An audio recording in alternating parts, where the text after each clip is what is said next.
You're listening to 101 with Tommie Zam. On the 37th episode, we sit down with Ella Sera talking about music and life. Let's do this. I just realized my messages is still on. Oh, your messages are still on? Yeah, let me turn the, what do you call it? I don't want any sound. Oh, you want to turn the silent off? Yeah, all right, I'm good. Messages is off. Well, Elle, how you doing? I'm doing excellent. How are you? Good, good. So, where are you located at? Are you up north? Are you down south? Yeah, I'm a little New England girl. I'm in Connecticut at the New York line. Okay. And is it cold up there right now? Pretty cold. I mean, we 20s and some single digits this next week. Don't ask me how I do it. Stupidity as far as I'm concerned. I try to go away at least once a winter to Florida or somewhere warm for a week or so. So I'll be looking forward to doing that again real soon. Yeah, so you can get your nice tan on and You have know, your margaritas. Vitamin D. Gotta get into that. I know it is. I mean, you can't just stay in, Connecticut being all pale white, Pale white and shivering. I'm like a little chihuahua, I look like a homeless person. I got 3 layers when I go out the door just to walk the dog. Man, So if I live up there, I wouldn't even go out, man. I'll be like a big old black bear, just hovering, hibernating in the house, have all my food, and just come out wintertime, got a big old beer belly, and I'll be like, all right, time to lose some weight. Hey, not far off right now. I mean, things are real snuggly in my house. I got a dog and a cat and plenty of food and, Yeah, I just couldn't do it. I couldn't deal with that cold weather, man. I have to stay in like warm climate weather. So right now I'm in Pensacola, Florida. I mean, it's cold here. I mean, and I tell people don't believe it's cold here, but it's pretty freezing because it's higher elevation and all the cold fronts and all the storms hit Pensacola before it hits South Florida or Central Florida. So it gets. But what's cold really for you there? It's still going to be in the 50s, I'm guessing, or 60s. No, really? Today is. That is not Florida. Yikes. Actually, high today is 54. Yeah. But tonight it's going to drop down to 49. But I mean, the last couple of days, freezing in Pensacola is below 32. Yeah. And then it was like 29 degrees. And I had to put on the water, turn on the faucet so that it doesn't freeze and all that stuff. I was like, dude, this is so stressful. Get me back to California. I'm impressed. Yeah. And then what are your temps back in San Diego are? What, 60s then? 60s, 70s right now? Oh, you'll freak out, dude. It's like high 66, high 70. Oh, that's actually lovely. High 70 and low 40. Yeah, I'm not cool with the lows, but those highs are not too bad. I take that over this. Well, you got to think about it. It's different because out here on the east and the south, we have a lot of humid, so it's that humid cold. It's wet cold.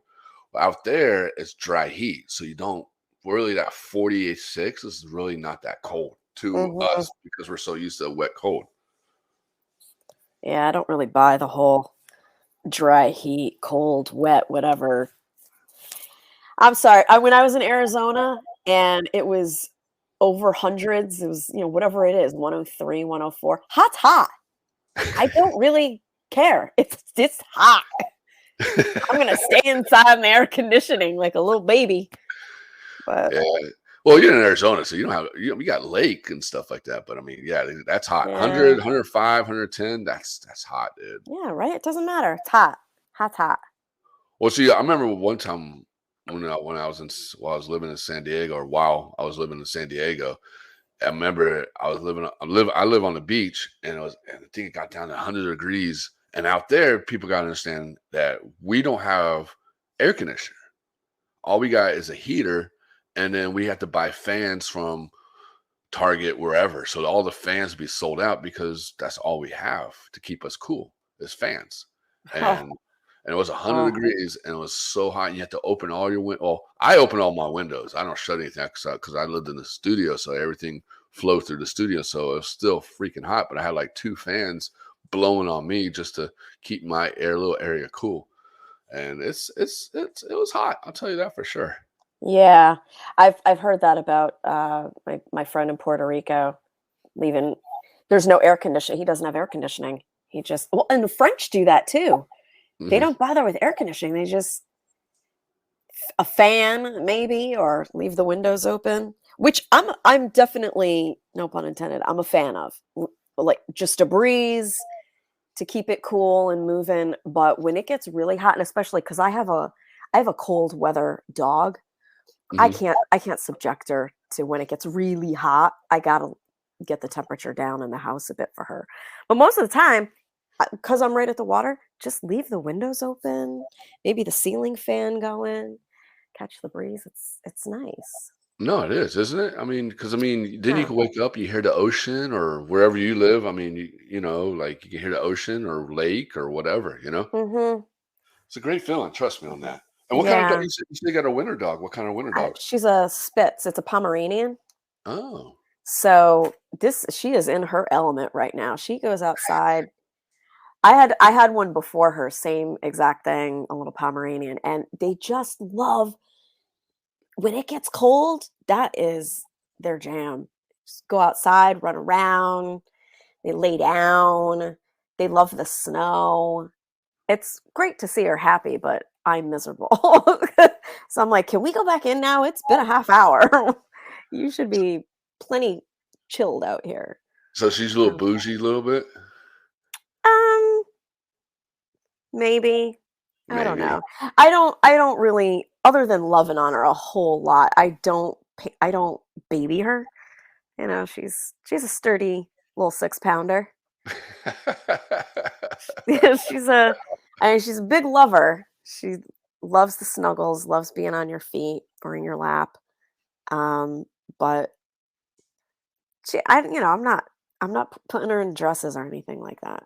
No, please don't do that. She's I can't picture you do that. You know, I see people do that, and I'm just like, why are you dressing up your dog, man? That's just crazy. you know where it's good for is going to, like, if you're using your dog as a therapy dog, Hmm. going to senior centers or children's spots. They love it. Then it's all right, I guess. But But if you're oh, gonna go, if you're going to the mall and you have your dog and like wearing the same outfit you're wearing, you know, well, yeah, this there are extremes, right? And you and I probably are on the same page with what that extreme looks like. I mm, wouldn't be doing that.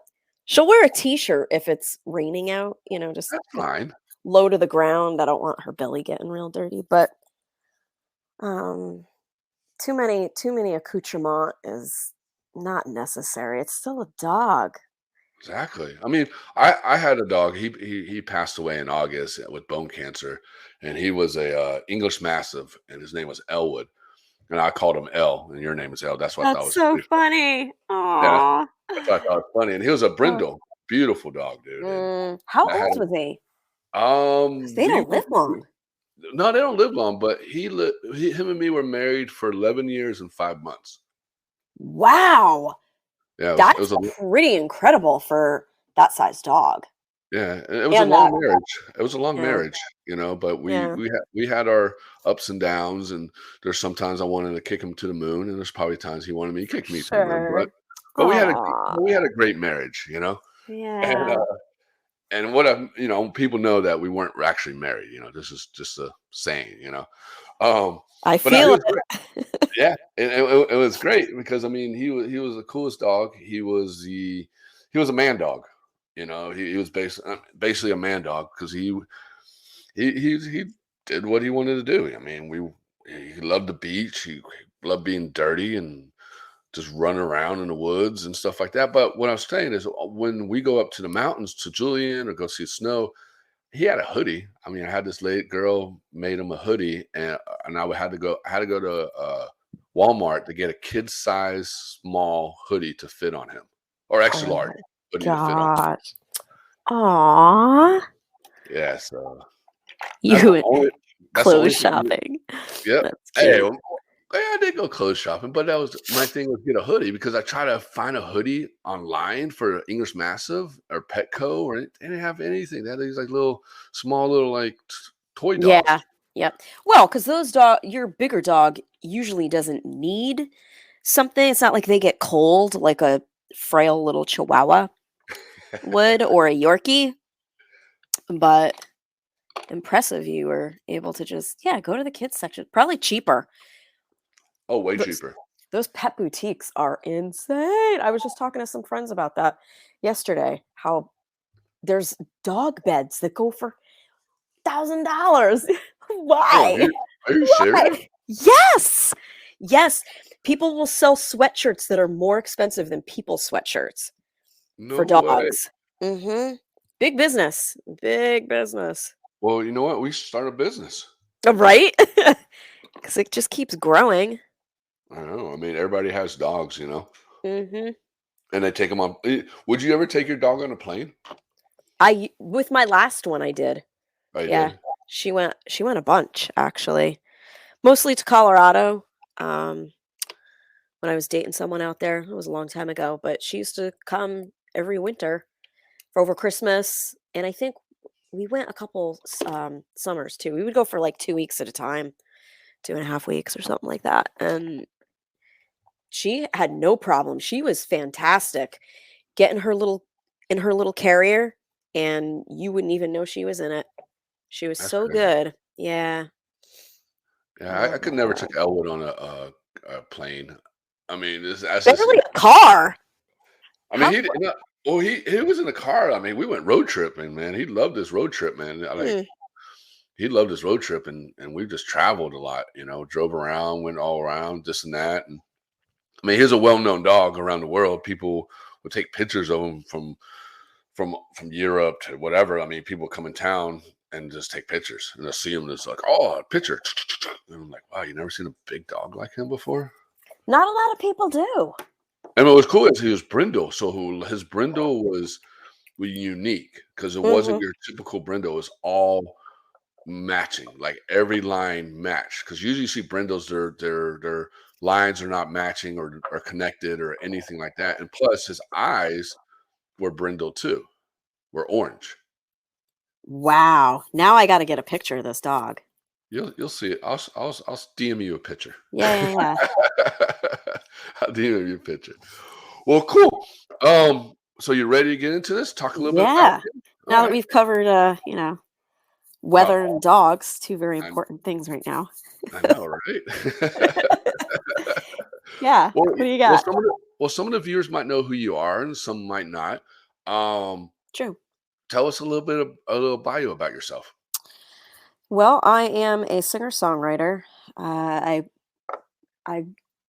generally preface it with multi-genre or indie alternative because the texture of my voice is quite different than most singer-songwriters, and then I don't stay in a particular genre of music. So there's a little country, rock, blues, folk thing that streams around. Yeah, taught myself guitar coming out of college and just started songwriting and focused on my voice, and pretty much the rest is history. Just trying to make music, record, release it, bend in with the times, and lived in New York for most of my life. I'm back in Connecticut where my roots are, probably almost, I don't know if it's about 9 years now. And I try and travel a little bit. I used to travel a lot more. I'm getting back into it this year though. So yeah, I'm tiny, little 5 footer, barely 5 feet, something like that. You Real hear big that? voice. You hear that, guys? She's 5 feet. She, she's using this as her Tinder thing or Bumble thing, so that you guys can hit her up. Now I'm joking. 5 feet. I don't know how much I weigh, probably somewhere around 100 pounds. I got a little dog. Yeah. All right, Um, guys. She has a lot of oh, baggage. She has a dog. yeah.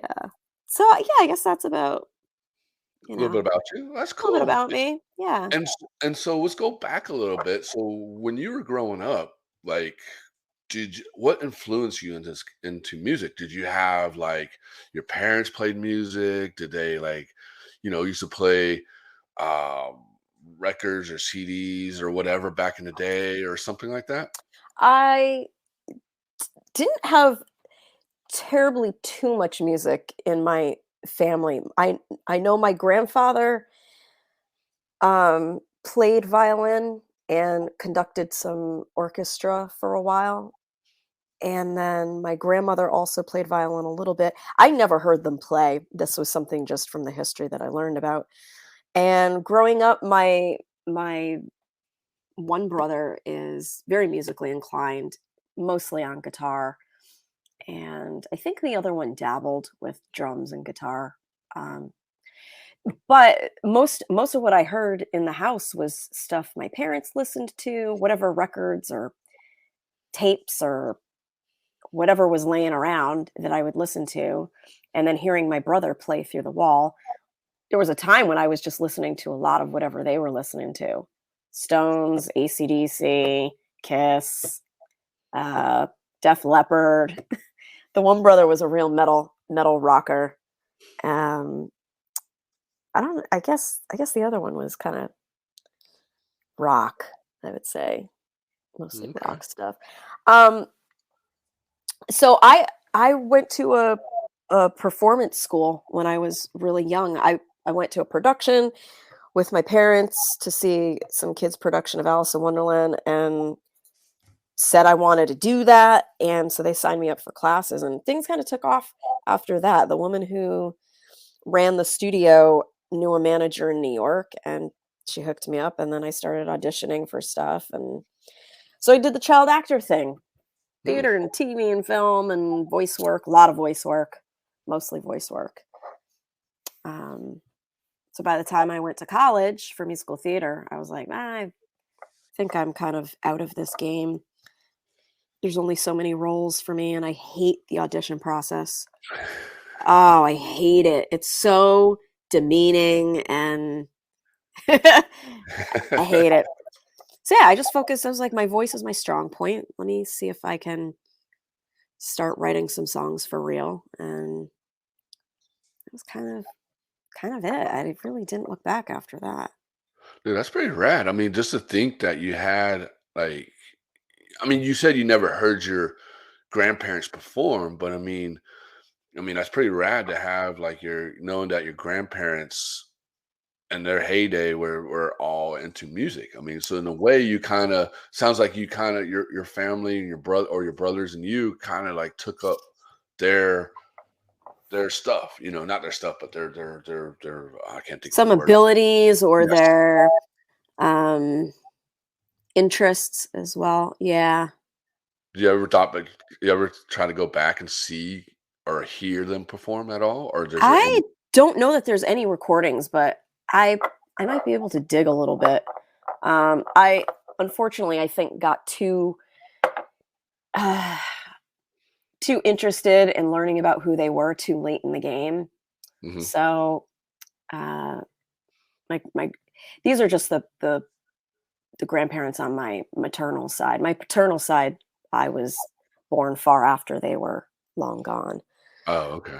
So I don't really know much about them or never met them. My dad's side, I think, yeah, I don't know what she didn't do anything. She was this always sounds bad to say, but she was raising kids. That was it. Um, and and he was a shoemaker. Oh, So wow. That's right, dude. totally different. I know, right? Totally different world than Your dad's side. my yeah, my dad's side was very different from my mom's. That's pretty cool. I mean, think about it. I mean, that's just to. I mean, I'm into that little family history thing because it's pretty cool because you get to see what your your previous relatives were like or your grandparents were like. You know what I mean? How they grew up differently and see how you are So now. different. Yeah. Because Even you're probably into shoes and you're like, oh wow, why am I into so much? I mean, it's in shoes because oh my so and so was a shoemaker or music. You know what I mean? Like how mhm. you got into music and theater and all that stuff because you're other side of the family was all into like music and orchestra and all that stuff, you know? Yeah. I was certainly um, pushed and encouraged with my passion for performance and music. So yeah, I was lucky in that way that I had the full support of my parents just pushing me to go after it. So That's rad, dude. That's rad to have like a family behind you and pushing you and supporting what you thought of when you were probably what, I 8 was like years old? even younger. I think I was like 4 or 5. Dude, that's rad. 4 or 5 thinking knowing that what you want to do. Wow. I know. It's amazing. And it's amazing to think, wow. So really all my life I've been performing and in music in some way or another and I love it. I always feel so blessed that I get to do this, that that's my gift and that's what I get to share with the world. And that people enjoy it, too. And does it stoke you? I mean, So, are you like, wow, this person likes my music. I never thought he would like that, you know, or yeah. whatever. Sometimes I'm like, it's always humbling, always flattering when someone keeps my arrows straight and says that they like it, that they're really into it, whatever aspect of it that it is. Yeah, it's just really a blessed place to be. Yeah. And it's funny that you were like kind of like a metal chick back. It sounds like you were a metal girl back in I the mean, day. I went through my phases. Yeah, I So had so you went metal, then you went to New Kids on the Block, and then you went to Backstreet Boys. Tiffany and Debbie Gibson. No, he didn't say Tiffany Gibson. No way. What are some other names to pull from out there? I don't know. And Pop. then you went to Two Live Crew, and then you went back to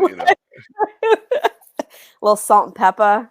Salt and Pepper, Uh, we- the waterfall song that everybody knows, I went through nowadays. Beastie Boys. Yeah, I Okay. was like really into the Beastie Boys. But I grew up with people like Linda Ronstadt and the Everly Brothers and John Denver and Patsy Cline and Loretta Lynn and Bonnie Raitt.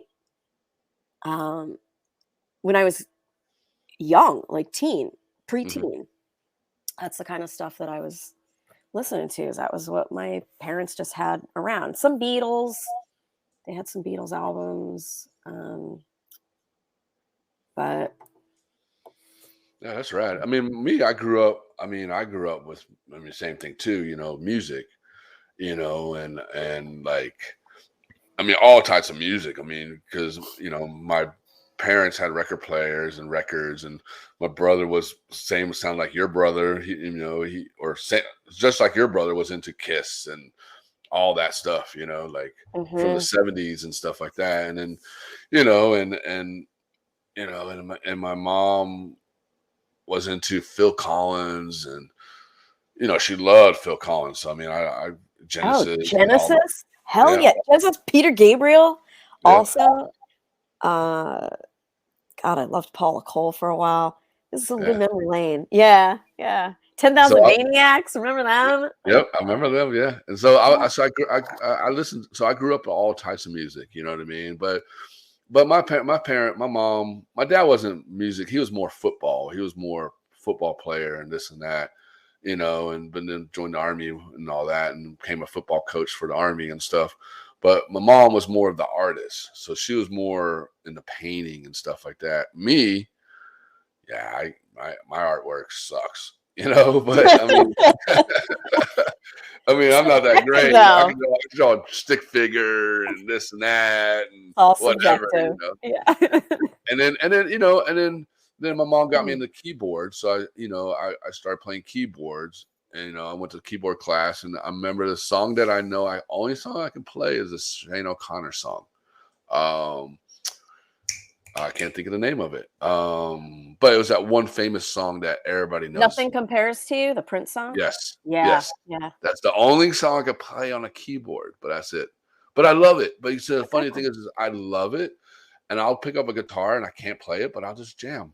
I'll just move my fingers and just. I know everybody's like, "What the hell is this shit?" But I love it. You know what I mean? Or Mhm.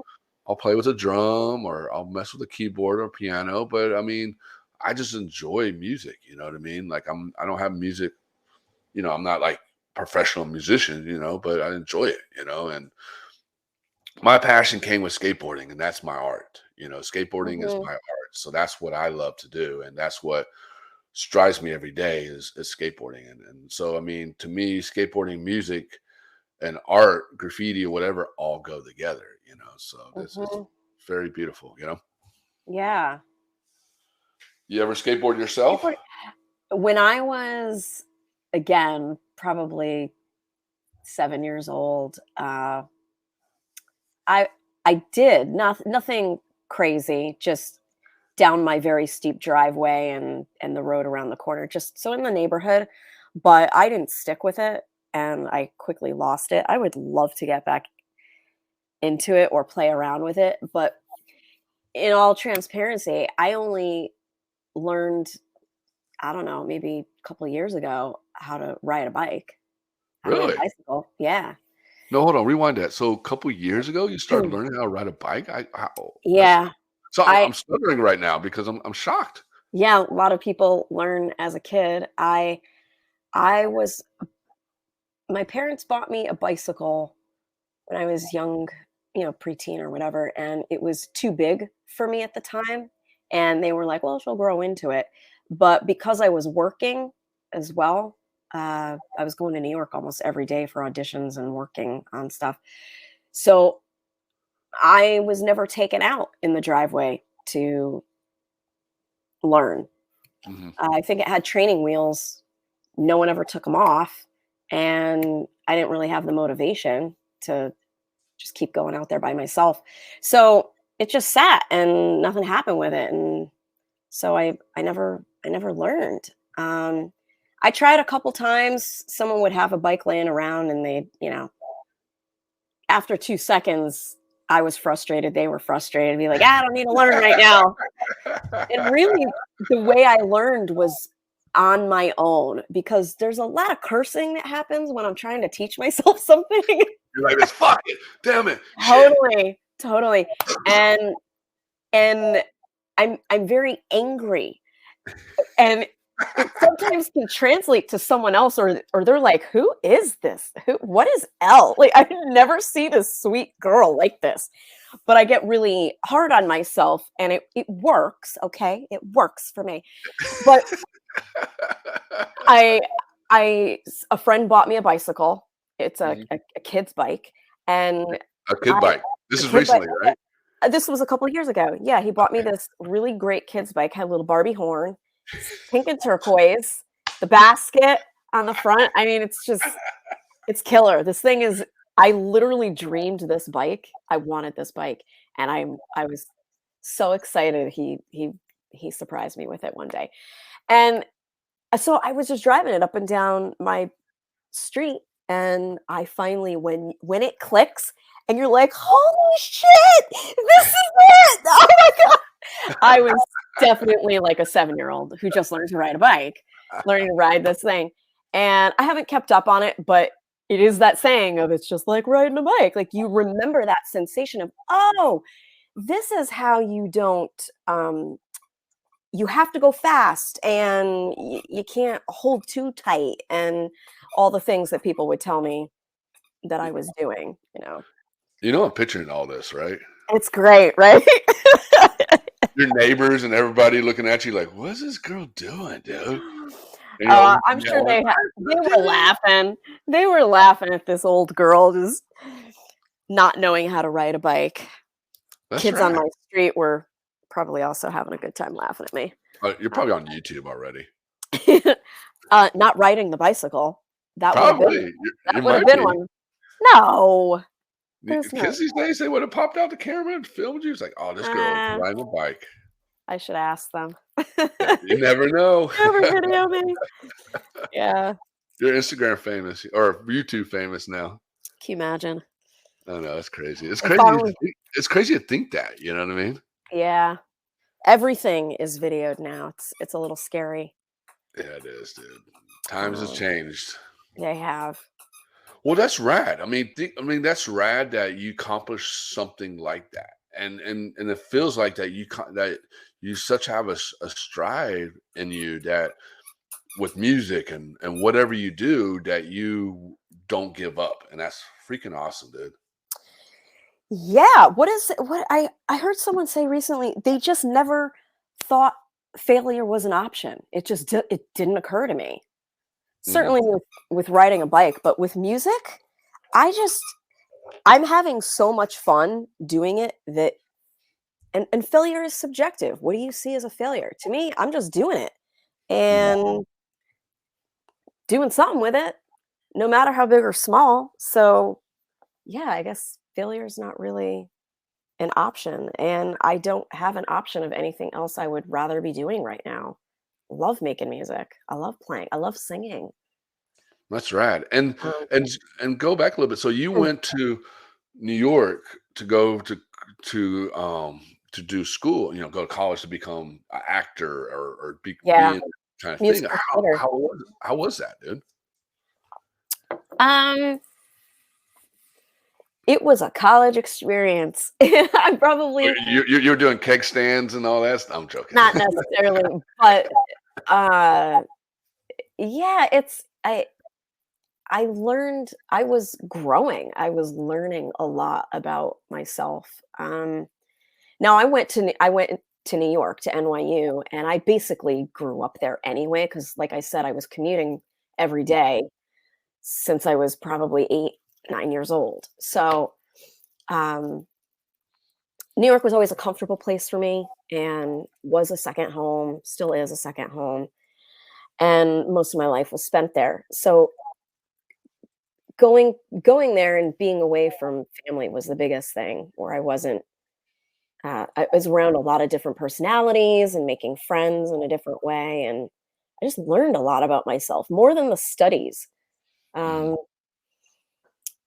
yeah, really. I had a couple great teachers too. I had a teacher, Dr. Pamyong Popristov, and I remember it was an elective that I had to take, and I waited too long, so no classes that I wanted were open. And I was like, "Oh my god, I gotta take this freaking." I can't remember what the specificity of it was. Was it like Russian theater Mhm.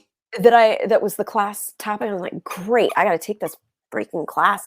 He's the best teacher in my entire career as a student, never mind just college, but wow, what an individual. I remember, and I got great grades. I did not think I was going to. Um, and I wrote him a letter afterwards saying, "Do you know that I did not want to take this class, hated the idea of this class, and you turned this into the best experience of a teacher and a class that I could ever have." I was just in awe of him. What an inspirational person, and making the topic so engaging. He was a renegade Mhm. back in Russia with theater. Anyway, as I go on my little fangirl crush of that teacher. But he was amazing, and wow, did it really put a spark in me how we can inspire each other, Yeah, especially teachers. that's So right, dude. so underpaid for Yeah, and it's rad to have somebody like that to inspire you and make you not inspire you, but like look up to and be like, wow, man, I wouldn't be here if it wasn't for that teacher or for that guy or for that Mhm. musician or whatever to push me into that way. Yeah, yeah. Yeah, there's for sure those couple teachers through the college, my college course. Another one was a vocal coach, a vocal performance coach, Hmm. and I loved the way he approached acting and performing a song. And he was also a songwriter. I loved some of his songs. Um, a really fun class to participate in. Um, That's right, dude. and I was an emotional wreck in college, so it was helpful to have those outlets, those places to release, escape to, all of that. That's right. And did you do a lot of Broadway plays and stuff like too? I did some Broadway, did enough off Broadway. like I said, tons of voiceovers and voice work. So I was doing, Really? Tell yeah, me about that. I'm I kinda was curious. the General Mills spokes kid for No quite a bit. way. Yeah, so tricks and kicks and Count Chocula and I don't Count know. Chuck you're part of Chuck what? That's Man, rad, yeah, dude. because remember they always had a boy and a girl and Uh-huh. and whatever the icon was of the cereal. And so, yeah, I was doing the little girl voice. No, that's rad, dude. So Yeah. every time I watched that commercial as a kid, that was you? Probably likely depending. But yeah, it was some years that I was doing the General Mills stuff. And then jingles, so if there were little songs that kids were singing, I was doing that. So how But did they find you? I mean, they just listen to your voices like, "Wow, this kid has a great voice. We yeah, need to you use him." audition. You go and audition, and I mean, for that particular job, I auditioned, and then they just wanted to sign a contract so that they just have the kid. I still am a hard worker, very focused. It actually took me a while to learn to have fun. So, Hold on, what? Rewind that. It took you a while to have fun? to learn how to have fun while working, yeah, that Really? working can actually be fun too. Yeah, I was so focused and making perfection and giving someone the product that they wanted, and um, so I think that was sought after with a kid, finding a kid that thinks that just the process of working is fun and they get the job done fairly quickly, and so Yeah. it was Do you feel like, like kids who start young become actors or voiceovers and stuff? Do you think that kinda like puts them in a different category when they get older? Like for example, like like you said that you just were focused on hard working and this and that because you started at such a young age, and that what you learned to be like. Do you think that that helps out a kid, or do you think a kids or somebody should do it later on in their life? it's so I don't know if I can really answer that. It's pretty a personal experience. I can say that I don't know if I had you have two sides of the coin, right? Because everything I went through made me who I am, but Hmm. also I I think I was worked too hard as a kid. I did not have a normal, define normal, but I didn't have a regular childhood. And I missed out on a lot of things. I missed out on a lot of other different lessons that would have been useful for me maturing, finding character, and all of that. Did you go to prom and all that, or did you Oh like? yeah, yeah, Okay, okay, yeah. okay. But I never felt like I was, I don't know, part of a group. I was like a floater. I didn't feel like I made friends easily or good friends. Yeah, I was a little. I felt weird. I felt Mm. weird. There's nothing wrong Um, with that. That's perfect. And we're all weird. Now you learn that as you get older, everyone's Yeah. weird. Everyone's on the spectrum. Own it. Yeah, but Because the reason why I asked that question because you hear a mm, lot of stories from actors when their kids are acting. They're like, "Oh, I didn't have a childhood because I was doing this and this and this, and I didn't go to school because I had to do yep, homeschool and this and this mhm, and this and this, and that's right. and I didn't have So I was kind of wondering, that's where I got that question from because I was wondering because I was listening to you, like, do you feel like kids should automatically be start acting at such an early age, or should they wait until when they get a little more, middle school or high school? It's a balance. I think it would be to try and create a balance. There's no problem with if your kid expresses interest in something to help them and guide them and allow them room to explore it, but keeping them balanced with um, family or friends or other things, just so that they're well rounded. I think it for the kind of experiences that I was having and that I saw other kids around me in the industry at the time. Uh, we were all pretty hard workers. We were all very committed to it, loved doing it, but man, no one had a life outside. Everyone was just reading scripts when they weren't working or, getting ready for some other audition or doing acting class or whatever. Mhm. Um, and now that I'm older, I think there's some real value in letting a kid be a kid and letting them, cut their knees riding their bike or, um, yeah, having friendships and working on family and that kind of thing. Now, though, I will say it's very different now than when I was real young because child labor laws, they've Mhm. changed a lot since I was a Really? kid. Yeah. Explain that. So you used to, if you were in theater, you would be there until curtain call ended. And you would be there every day and you'd have to be there for, I mean, just your whole life was put into that. And you were treated like an adult, even though you may be 7, 10, whatever years old. And now I think there always has to be 2 kids or 3 kids cast for a single character so that the kid isn't there every day. Also, the kids have to leave. They have to be written out of the show or something like that by so that the kid can leave at, let's say, 10 o'clock at night. They're not there till 11:30 at night. Mhm. Those are just a couple of the rules that I know that got changed that would have been really helpful as a And kid. hey, and you would be able to ride a bike back then, right? Maybe. Maybe. So instead of being 21 riding a bike, I'm joking. Whatever. Yeah, yeah. You're only 21, 5 feet and whatever, You know what's really sad is I wanna ride a motorcycle. Like, I wanna get a motorcycle, probably custom, because 'cause I'm tiny, but I wanna ride a motorcycle so bad. If you were like, "You don't even know how to ride a bike," I was like, "Shut up." I'm Make gonna sure you do make it. sure you put make sure you put some training wheels on that, please. You don't put training wheels on a motorcycle. Because think about it, I'll you just rode a bike now. I know you're trying to I'll step start up with a and do moped. I'll start with a little moped or something, a little scooter. yeah, scooter, do a scooter, Pow. but be careful because I used to have a scooter, man. People drive crazy on those things. People drive crazy no matter what, but if you have a Yes. scooter or Yeah. motorcycle, they don't care what you are, man. They'll run you over, dude.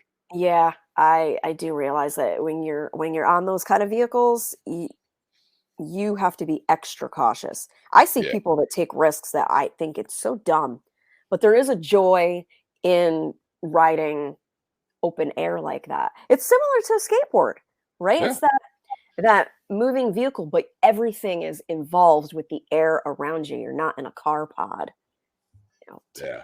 protect it I mean all. I think the next thing I'll do, I'm gonna get a golf cart because I see that a lot of people have golf Oh, carts in yeah. their neighborhood. I'm like, dude, I want one of those, dude. That's badass. My neighborhood, we actually that's people ride those around here in the summer. Uh-huh. Yeah, and then especially when we do Porch Fest or the boat clubs, there's a couple boat clubs in the area. People in the summer they're just riding around in their little golf carts. My neighbor right up the street has one. So much Do fun. you have one? I don't, but that would be fun. I could just probably borrow someone's. I don't know. I don't know if I would buy that. Like I said, I want that scooter. See, you could take the roof off and just have it air open. Yeah, well, golf carts, what do they have? It is just a roof on the top. Yeah, That's you can take all. it off. And see, I want one. I want to put one just to pimp out, like have some rims, some music blaring, driving down the street. You know what I mean? Me and the homies just chilling. Take it to Like the beach? Where you take it? oh, What's your neighborhood like? well, when I back in San Diego, I mean, I live on the beach out there in PB Pacific Beach, and out there we abbreviate everything. So they got OB, that's Ocean Beach. You got PB, that's PB, and then you got NC, that's Encinitas. So we abbreviate everything out there. We never Right. say the full words. And so I live in PB, that's Pacific Beach, and yeah, dude, like everybody has golf carts out there, dude, and you skateboard to the beach or you bike to the beach, and when you go there, you never have a car. You have a car, but you just park it and you never have to use it again until you have Mhm, to leave to go to work. mhm. And you get drunk and walk home. It's a great feeling, Yeah, man. yeah. So yeah, I mean, I would get one out when I head back home. I'll think about getting one so I can just pimp it out and have like Bluetooth in there and just jamming it down because I see people doing that out there, like just pimping it out, dude. I'm just like, what? That's It's a so rad. nice, relaxed ride. I Yeah. I think you should make that a priority for this year. No, I'll send you a picture of that, dude. Say, yo, Please. Yeah. have a couple of house cover surfboard racks in the back, go surfing. Oh, yeah, right? I know. Surfing. Do you surf too? I'm not the greatest, but I try. That looks really hard. I mean, I went surfing my first time out there with my homie, and he was like, "We're going surfing. It's 3 feet high." Blah blah blah. And I'm just like, "Dude, what? I never surfed." He's like, "Well, you're gonna learn today." And so fucking he gave me a board, and I went out there. I did, I know how to duck dive. Like that's when you grab your board and you go under the wave and you come up On the other side, and then on the you other ride it side. in. Yeah, Yeah. and I know how to do that, and so I went and duck dive, and I think I did it too early or something, and the wave just picked me up and flushed, and I got sprung onto the waves. And let me tell you, out there you can't feel the ground, so you don't know what's underneath your Exactly. feet, you know. So I was like, I'm gonna try this again. So I did try to do it again, and it swallowed me up and shot me out. And I was like, you know what? Screw it, dude. I will see you. I'll be on the beach drinking my Modelo and eating my California burrito, and I'll watch you surf. And he's over here yelling, "Yeah, you're a wuss. Get out here!" And I'm like, "Yeah, I'll see you later. I'll be on the beach That's watching you." totally fine. Call me a wuss. I'm still gonna have a burrito and a tequila. You know? No, right? They Yeah. can't complain about that. But Yeah. no, I mean, I don't mind. I mean, there's some big ass waves out there, dude. And I had this one homie before him and his wife and kid moved away. We used to go body surfing out there, dude, and body surf some big ass waves, dude, and that's pretty gnarly too. No one gets hurt. I don't know. It seems like a really easy thing to get hurt doing. It's adrenaline, dude. It's like Yeah. it's like Yeah. riding a bike, you know. Yeah. Yeah, maybe. No, because you get that because you're riding that wave, if surfing or body surfing, or I see people paddleboard surf too. Mhm. Yeah. That's gnarly, dude. That's gnarly. I wouldn't do that, dude. That's scary, dude. Really? That's scarier? Why? Because your body surfing those waves, you're paddleboarding those waves. So you got a board and you got that paddle, and you're You're just not trying to stand on it and balance at the same time. no, yes, people are doing it. Google it. You'll see what I'm talking about. People no, not body surf, but paddleboard surf those big ass waves and are standing on it, like surfing. Yeah. Yeah, it's nuts. I'll stick to rollerblading for now. Uh-oh. You ever roller skate? Well, I'm a rollerblader. Professional? Not professional, but put it this way, that was my main mode of transportation when I lived in New York City. I Well, was because you need a car a out there. street blader. Yeah, but a little risky. Not too many tricks. Some What? very simple jumps. No But way. You? yeah, I No love. way. Yes, yep. That's fucking awesome. My ex was huge into it, and then I got into it, and then that's how we just got around town everywhere. I was like, forget the subway; it takes too long. So And your ex was like a professional not roller pro skater? either, but he was also really good. He used Oh, to okay. teach lessons at Central Park and whatever. And Oh, um, okay. yeah. Skateboarders and rollerbladers, we don't really like each other too much. What? We actually don't, man. We actually have a name for them, man. Why? We just, it's like surfers and boogie boarders that they Well, don't that's like. ridiculous too. I never Yeah, heard of that. No, I yeah, didn't. I don't have a yeah. problem with you. Why you gotta have a problem with me? No, but see, when female do it, it's not a problem. But when you see dudes doing it, like razors, you see these kids on scooters and doing tricks. It's like, dude, it's a skateboard, you know. Yeah. But it's just a thing that it's just a skateboard thing, you know. It's like when we see these electric scooters that everybody rides around town on, and we're like, dude, this is dumb. Get a skateboard or bike. Well, it's because it's electric, right? So, Well, are you talking about the foot push ones? oh, the ones that like bird that everybody rides around town now. I don't know if you have those up there I yet. don't know.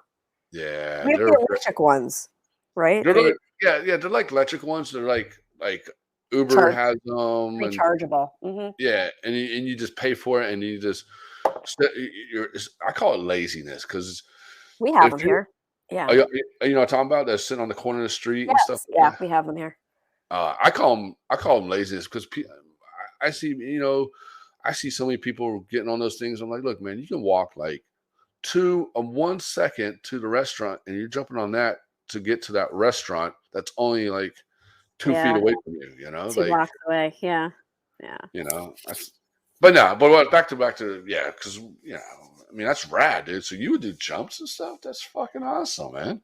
Yeah, I wish I could get back some of the chops. I tried when everything locked down, I went to the train station and I was there every day, there in the empty movie theater parking lot, just blowing off steam and um Really?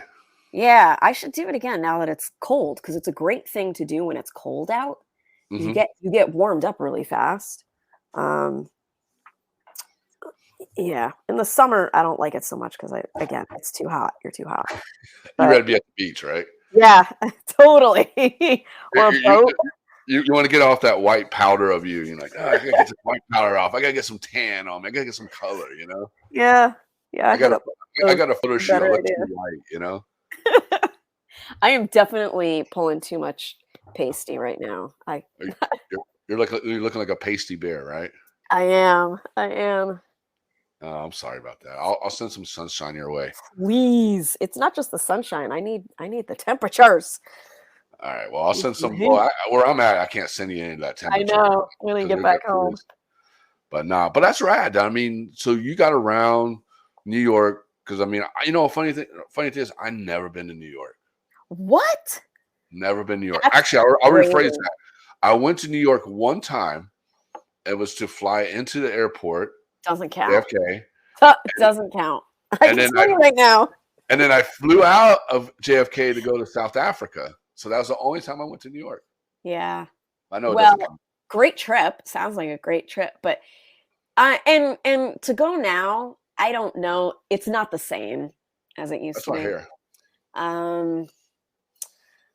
But yeah, yeah, it used to be gritty and I don't know. I loved rollerblading around, owning the street. I had a little whistle, No you know. way. Yeah, You had a whistle. I had a whistle. I would whistle or tell people get out of the way if they were in the crosswalk and they weren't supposed to be. Um, I'm pitching you this right now. You're Gotta right. bang on some cabs, like, hey, share the road. I'm pitching this now. You in the roller skate, you got your backpack on, you're going to school. So, totally. Get out of the way. Hey, Yep. asshole, get on the side of the street. Cabby, you're in my way. Move out of the way. Some of the nicest was going down like 9th, 10th, 11th Avenue, which is all the way on the west side. And late at night, not as many cars out. And it's a downhill when you're going from uptown to downhill. Man, that was my favorite, was going home over there and taking the west side down. So you're bombing hills on blades. I loved it. Yeah. So you're a risk taker, dude. A little. I mean, look at me. I want to ride a motorcycle. That's right. I want to try all the things. I'm trying to get into guns and shooting guns, and Oh, I got my license. Calm down there, cowgirl. Total cowgirl. That is the perfect description. Like tomboy cowgirl kind of thing. Yeah, you're out there out there in the snow, and you're trying to stuck in the house. You're like, what am I gonna do with myself? I'm thinking I'm gonna ride a motorcycle, and then I'm gonna get a couple MKs over here, and then I'm gonna. Well, that's a little extreme, but yeah. I know that's extreme, but you know what I mean. A couple shotguns over here, and I'm gonna go hunting. I'm gonna go hunting and go motorcycling. Yeah. Then I'll see. Yeah. Then I'll hit you up and like, what are you doing? And you're like, I'm out here going out in the fields. Out in the fields, and I'm out in BFE right now, just riding my bike, and I got Bob's Joe on the other bike, and I'm hanging out with all these bicycle gangs, and we're just riding around. That would be a great year. I can just get all of that. Whoa! I was just joking. You're like, that's a great year. No, that sounds great to me. Are you kidding? Just Oh, your DM now is blowing up right hanging now. out. DM is blowing up right now. All right, Wow. calm down, everybody. This is like fantasy land for me. But They're blowing up right now. They're like, whoa, this girl's hot, dude. She must be boats, a bikes, bicycle gang. I want to hit her guns, up. mhm, Got the Hell Angels hitting you building up. things, like working on a car. I want to restore a car. What? That's Uh, awesome, dude. Why don't you yeah, do it? I trying to make music a career. A little busy, but But think yeah. about it. That could be a photo album. You know, you working on cars, you ride a motorcycle, or you're out there shooting gun. No, I'm joking on that. That wouldn't be a good photo album, but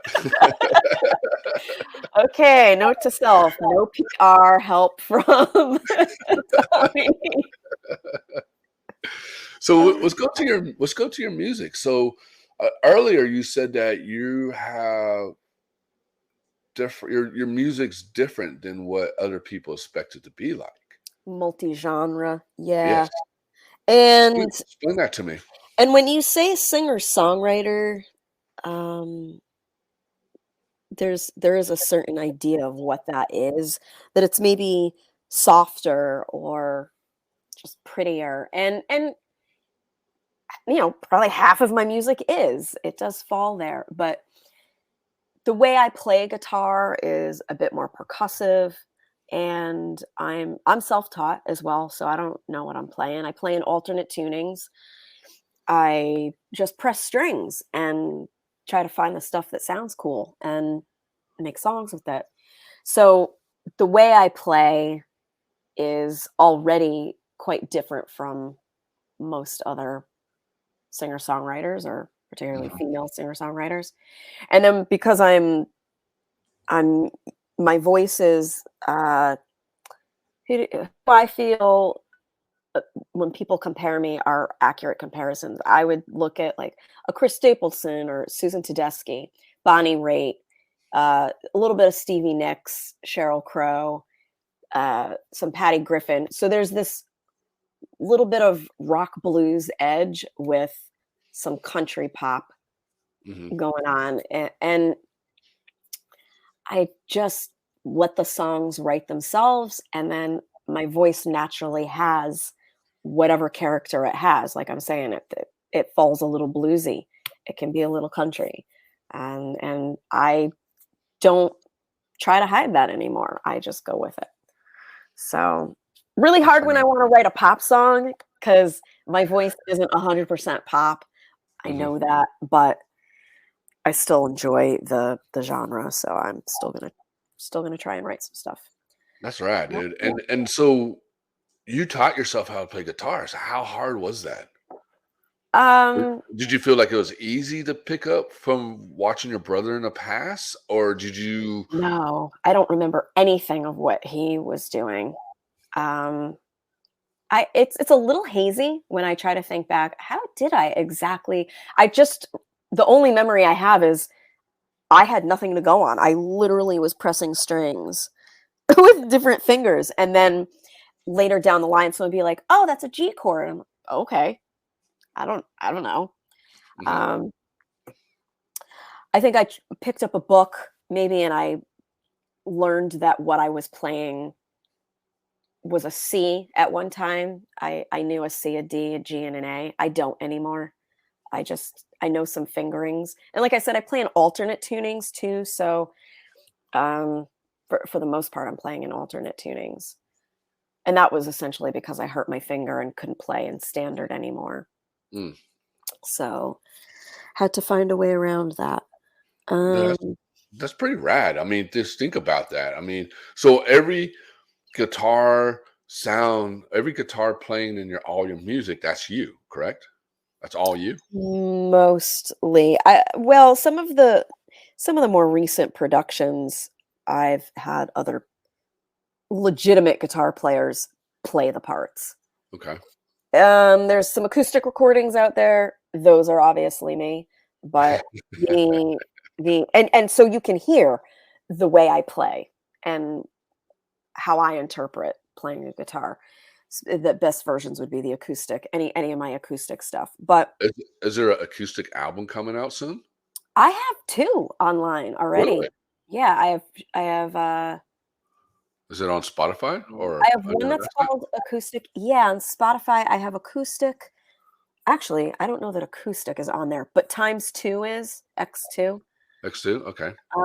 That one's on there, and then Shadows is the most recent one. There's some light percussion and another guitarist that also joined me on that one, but it's me playing acoustic guitar So as well. times 2 album, that's all you playing you Yep, playing it's guitar. just me and acoustic guitar. Yeah. Dude, that's rad, dude. Like, that's pretty awesome because, like, songwriting must become a lot harder for you because you gotta make sure the song goes with your guitar, correct?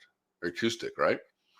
I don't know that I would say it's any harder. It's just the way I do it. So I don't know any other way, right? Mhm. Um, yeah.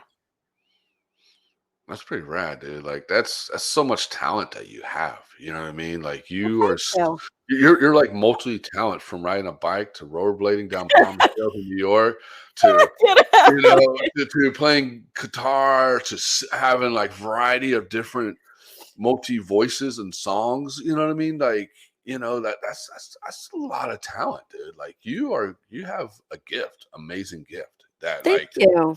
a lot of people wish they have or do have, but don't know how to use it. That's just rad. But I'm gonna go to your album X2, and I'm gonna say that's a beautiful album. I love it. Oh, And thanks. and I know it came out 2018, and you probably got something new coming out and stuff like that. But it's such a good album, and one of the songs that I really like a lot, and I want to know the meaning of it behind the song. Tell me. Tell me. It's Yeah, which "Fade one? to Gray." Oh, well, that is incredible. I'm always surprised at what people are, what people gravitate towards. Um, Fade to Gray, I wrote in Vermont. I was visiting my godparents and I wrote a couple songs. I actually wrote the whip there as well. Mhm. Um, the track after Fade to Gray. I Fade to Gray is a combination of 2 people in my life, especially at that time. And they were so similar to me. So I I used that for them. Fade to Gray. So yeah, I went through this whole, it's not just a phase, it was a turn of how I was viewing living life, which is manifesting Mhm. and all the different ways in which people talk about how to. But certainly the idea of focusing on good breeds more good, what good does thinking bad do? Um, making in a way we can make things a lot harder for ourselves by the way we think, not just the choices we make. And I noticed with these particular people, it was a great mirror for me to hold against myself to say, for me to learn what not to do, how not to be hard on myself or Mhm. others even, to that corny thing of look on the bright side. Change Yeah. when you change the way you look at things, the things you look at change. Mhm. Um, I always loved that. So that's what Fade to Gray is to me. Does that resonate at all, or did you have a completely different story No, I mean, that's around that? honestly, that's how I felt too. I mean, I'm not just saying that because you just said it, but I mean, that's what I got from it. It was just "Fade to Gray" to me was like something that to me it meant, in your life that means a lot to you, and then it kind of faded away, and it kind of like into a gray way. You know what I mean? You Mhm. know what I mean? Like kind of like it was something special. It was like something in your life that meant a lot to you. That's what I got from it. Yeah. I don't know if it's the same page, but it's similar like It's that. similar. Yeah, similar line. Yeah, And then the other one that I thought was pretty cool, and listen to the words of it was "One That Got Away." I mean, that can relate to a lot of people. That oh, one. yeah, yeah. Um, What I got from that was I mean, sorry to interrupt you, but what I got from that is like, you had somebody or we had somebody in our lives that to me, what I got from that is life experience. And you always had that one person that you really didn't weren't into, but you weren't into, but you let it walk away. And then it doesn't not have to be a person, it could be a family member, a friend, an animal. It could be anything in your life that you let walk away out of your life, bingo. a Mhm. job or whatever, like, fuck, I let Yeah. that got out of my way. But what I got from that is somebody that you really cared about, and you realize that down the line, wow, it was meant to be. And that was the one that I let go. Yeah. That one's so interesting how well, these songs about losing love, they are not always written, uh, for circumstances that people think they are. Mhm. They're not always about, like you're saying, a love interest or a specific love interest or whatever. Um, but it's interesting how the song ends up writing itself in a way to sound like love. And this one certainly is. It still is, but my song "Never Meant to Last" was also, it came out as a love song even though it was not written as a it was not about love. Um, however, this one, yeah, I've probably said this at one point before. I guess now I'm gonna put it in print. This is you were right in naming a few other things it could be about. Mhm. Perhaps a pet. It might be a pet. Yeah, that's right. I mean, it's a beautiful song, it definitely is. And another one is one of your EPs that came out in 2019 is Once Was. Yeah, I am so surprised how many people like that particular song. I love it, and I love what the studio guys did with it. Just amazing. They nailed the vibe of it, which was going for a, Fleetwood Mac Mhm. That's what I got. style. That's what Yeah. to me that's what it felt like. Gosh, they just nailed it. And, um, yeah, and took this song from, and you can hear it on times 2 because it's their acoustic as well, and hear the difference in what they actually added to the track, that completely changed the vibe for me anyway. Mhm. I love how that came out. I'm happy you like that one too. Yeah, it's definitely good songs. And do you feel like is it hard to write songs? I mean, how do you come up with like writing your songs? I mean, do you have to do like life experiences or something that relates to the song? You know what I mean? They are I've definitely written most songs that are like my life experience. Second to that is someone else's life experience. And third from that is a totally manufactured story in my own head that Hmm. I I have I have a song Western Belle, and that was based on an idea. It was kind of sometimes they're exercises. So there was a friend of mine who's another singer-songwriter, and I remember him saying, "Oh, I wrote this one after watching this movie." And so I wrote a song. I was like, "Oh, huh. I never Huh. thought to do that. Let me try that."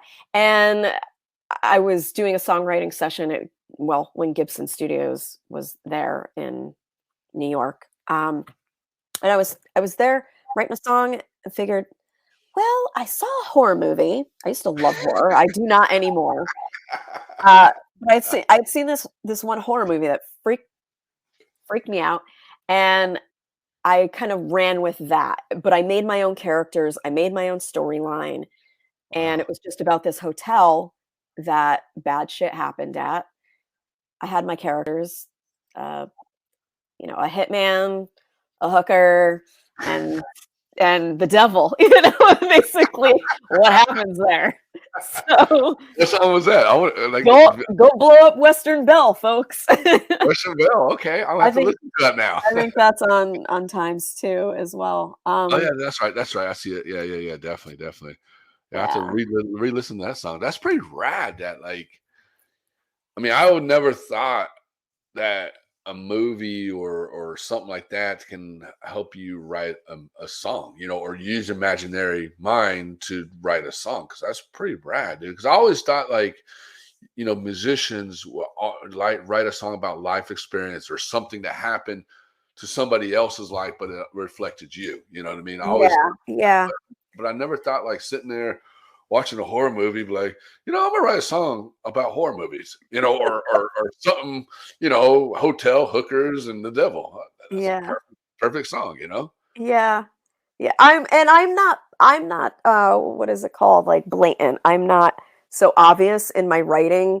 Maybe not hearing what the storyline is in my head, someone can still interpret it for themselves however they want to, whether it is their own version of a horror movie or just completely something else, Hmm. some other kind of concept. Um, so I'm still allowing for that for someone to interpret on That's their right. own. But fun exercises as writing songs and it still was an exploration of myself. Like I said, I so loved horror movies, and it was fun What to movie was it? dabble in that. I can't remember the name. I think it was Kate Beckinsale was in it, and it's Oh, something about a hotel that they go to, oh and they're yeah. stuck in it. Now it's so long ago, I can't remember even the storyline all that well. Uh, I think I know what you're talking about. Kate Beckinsale and, some other actor that I had a crush on at the time. He's Oh, he's that's got a so. brother he's got a brother, Luke and Owen Wilson. Right, so it's Luke Wilson. Luke So you had Wilson. a crush. Hold on, rewind this. You had a crush on Owen Wilson?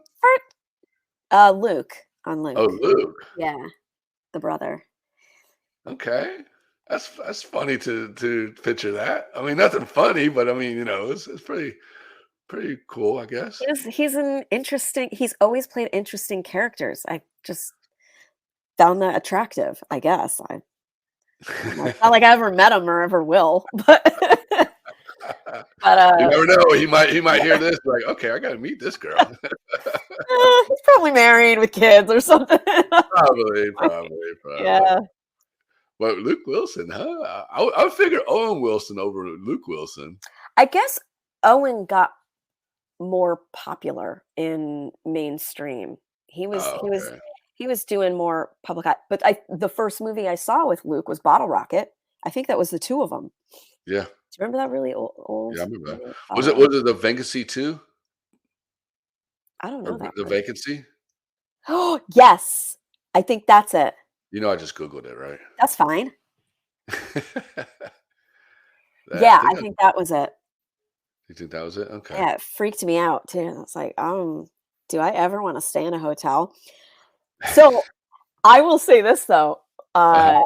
I stayed at a hotel once, and this was after I got super paranoid about things being on the wall and what kind of mirrors or recording devices or You gotta be careful. paraphernalia's in there, Uh-huh. and I was with my boyfriend at the time, and he downloaded an app on his phone that you can go around and somehow detect, and there was stuff in the hotel in Boston that we were in, Are you or serious? so it was reading. Yeah, and I was so freaked out, like, well, no funny business. Like, cover the mirrors and for Nothing sure. going on, man. Check the bathroom. That's crazy, dude. That's definitely crazy. There's an app for everything. No, I know, right? Technology these days, right? Isn't it just insane? Yeah. So do you remember your first time performing live in front of an audience? That would have to be when I was super young, like the 5-year-old range. I was doing my dance recitals. Mhm. Yeah. God, I loved it. But Loved did you it. get, like, were you nervous or anything like that, or No, I did not get nervous until much older. Um, really? Yeah, and it was funny because people before I'm going on stage, they would say, "Are you nervous? You're gonna do so good." And I was like, "No." I didn't have any concept of what being nervous was. I was just like, "I'm going out there to play." What are you talking about? Just isn't it normal you go out there and dance or say some lines and what is nervous? Yeah. So, unfortunately, I was struck by the bug eventually, and now I do get some nerves. Um, And do you put like where do you mostly perform like your music at? Do you go to like concerts? You do like you have a lot of like festivals, concerts, yeah, bars? stages of all kinds. I'll do even private events, bars, restaurants, private events, music Really? venues, festivals outside. Yeah. And for the most part, I can quell any nervous energy that starts to come up.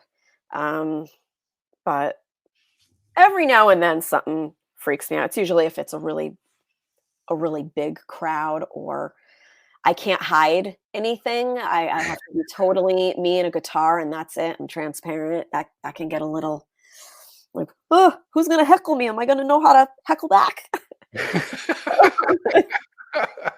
But do you remember your first time, playing your music, playing live in front of people? Do you remember the first time you did that?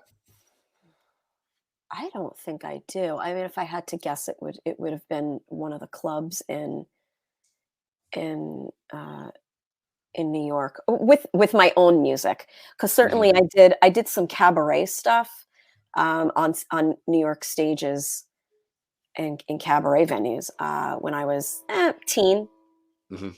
probably something like 14 or something, and I was singing torch songs Oh, okay. with a band that I didn't meet or play with. That was a little unnerving. Getting up there and having a band play a song that you've never rehearsed with them, and like I just gotta try and remember my words. I don't know how to have people follow me or me follow anyone else. Yeah, yeah, Um, definitely.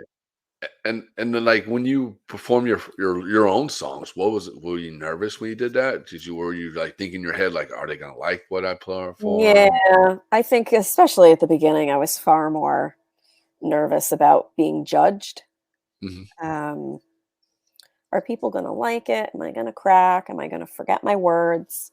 Definitely forgetting my words because I do that. Even though I know, I could have my lyrics right in front of me and I'll forget them. I'll be like, Really, really. "What?" Yeah, I don't. There's probably something in my brain chemistry or something that um I don't remember that kind of detail. But I have hundreds of songs and I'm constantly cycling through 3 hours of music. There's no way I wanna take up bandwidth with that kind of stuff when I can have lyrics in front of me. Mhm. So, um and it's I think having brain farts is pretty normal human experience. So, Oh yeah, if definitely. I someone's mean, gonna judge me on that, oh, okay. I don't care. because you gotta think about it, we're humans, so I mean, nobody's perfect. Everybody's gonna have bloopers and mess up. Yeah, I mean, glitch. I do it with my live show. Like we filmed our first episode of season 5, first time back on the road because of COVID, and we did live stream. Most of our shows we did live stream for a year and a half, and I was like, oh yeah, I'll be great. I'll be doing fine, dude, because I had a year and a half practice in front of a computer, in front of I couldn't mess up because it was live stream, so there was no turning the thing off. You know what I mean? Yeah, yeah. Dude, as soon as we cameras turned on, lights turned on, yeah, we just there was like 4 or 5, maybe 10 takes. Wow. I couldn't say the guy's name correctly. It was Struggle bus. Lenny Rivez, or I might have said it wrong again, but I couldn't say his name right, and because I had to say blah blah blah blah blah.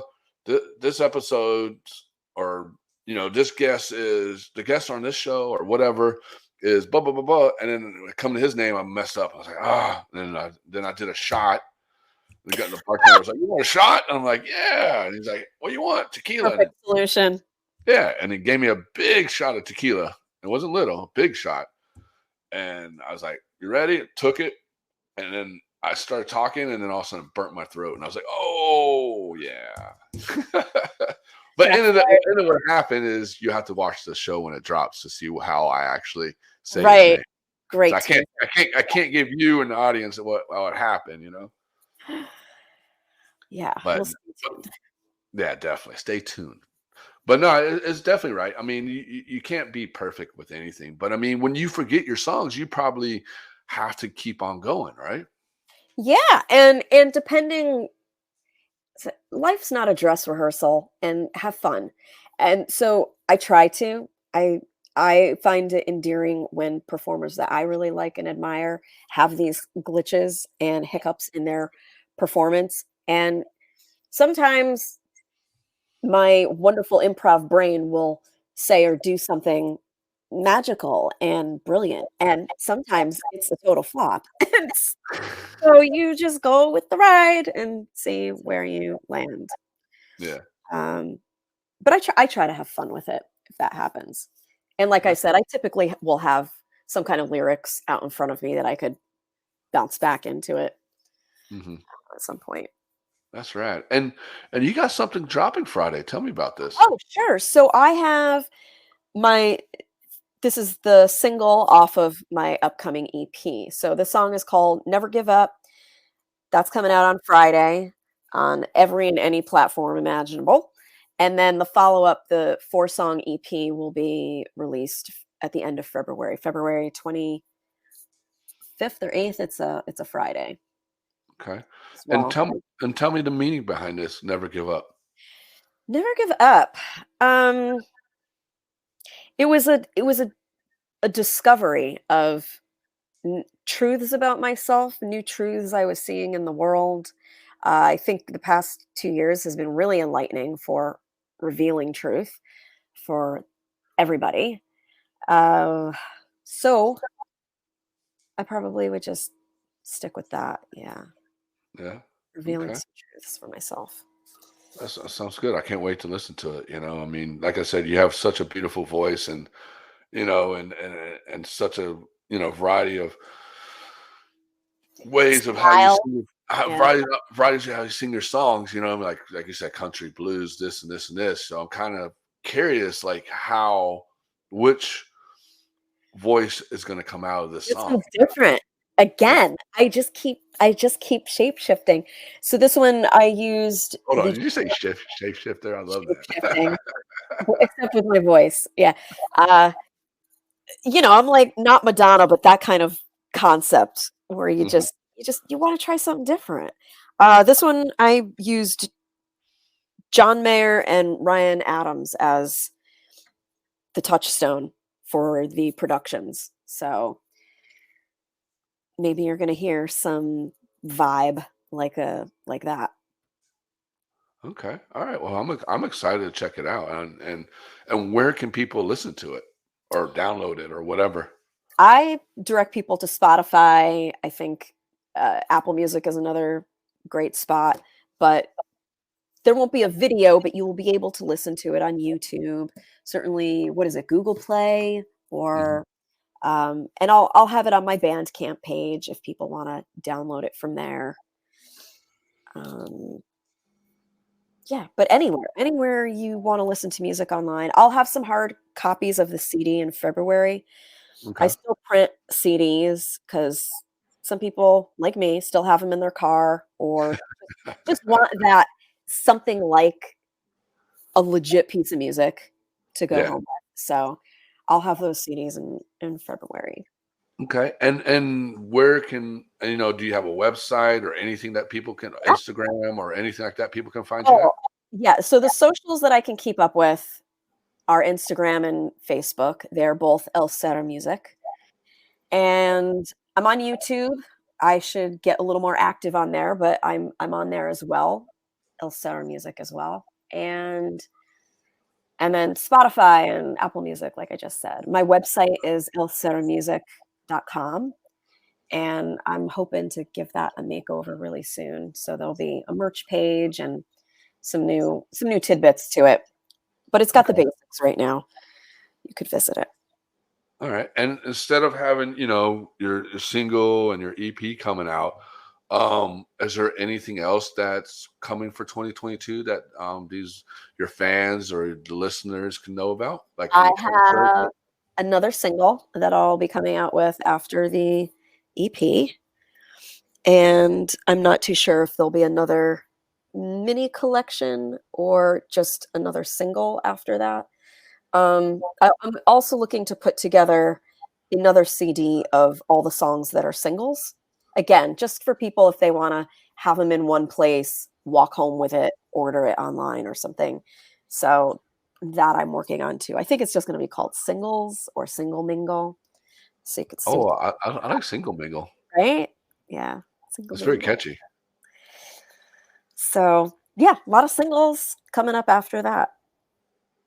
Okay. Fun And any concerts or festivals or anything you'll be performing booking at? right now for the year. So there's something some things coming up the pike, and I guess just stay tuned on the website. You can see my dates. I put some dates through on the Facebook page, but my website is it has everything in one place. So that's probably the best spot. Hell yeah, dude. I look forward to hopefully one of your dates are out in California or San Diego. Maybe I can, Oh, I need to make my way out there. Austin. Well, I'm really looking forward to making my way to Austin. So if I'm in okay. Austin, it's like, well, shouldn't I hit Colorado and California and maybe New Exactly, Mexico? dude. Yeah, You should definitely look that way. I mean, I would love to see, you perform live because I mean, like I said, like I love your songs and you just have such a great, beautiful voice and it's amazing. it'd be fun. Be great to Oh have yeah, you there. definitely. Yeah. And one last question before we take off. Do you have anything you want to say to an upcoming musician, a songwriter, or a Broadway performer, or anything? Well, that's awful broad. um, the thing that jumps out to me is you can do anything you want to do if you put in the blood, sweat, and tears. And that's probably the dismal way of saying put in your work. But also, something I like to tell myself, and I've heard it's been helpful in sharing this with others, is just create, be creative, get in touch with that part of yourself, whether you're doing something artistic with math or doing something that's artistic with making a song or performing or writing, or don't worry about what it is, don't judge it, let someone else do that. Just do the action of being creative. I think it's incredibly healing, and we should share more of ourselves through it. So Oh yeah, I agree with you on that. that's my That's sound bite. that's your sound bite right there. That's your ender. Well, cool. Well, thank you so much, Elle. And you definitely, I love your stuff, and I'm so proud of what you're doing, and that's amazing. Thank you so much for having me on here. I really appreciate the opportunity to talk with you and share a little bit more about myself with everybody, your Oh listeners. yeah. Well, cool, cool. Well, have a good day. And hey, by the way, happy Margarita Monday. Absolutely. Get it on. Get that tequila Oh, flowing. trust me, the bottle's already calling my name already. Good for you. All right, Elle. Well, you have a great day and stay in touch. You too. Have a great All night. right. All right. Bye. Thanks.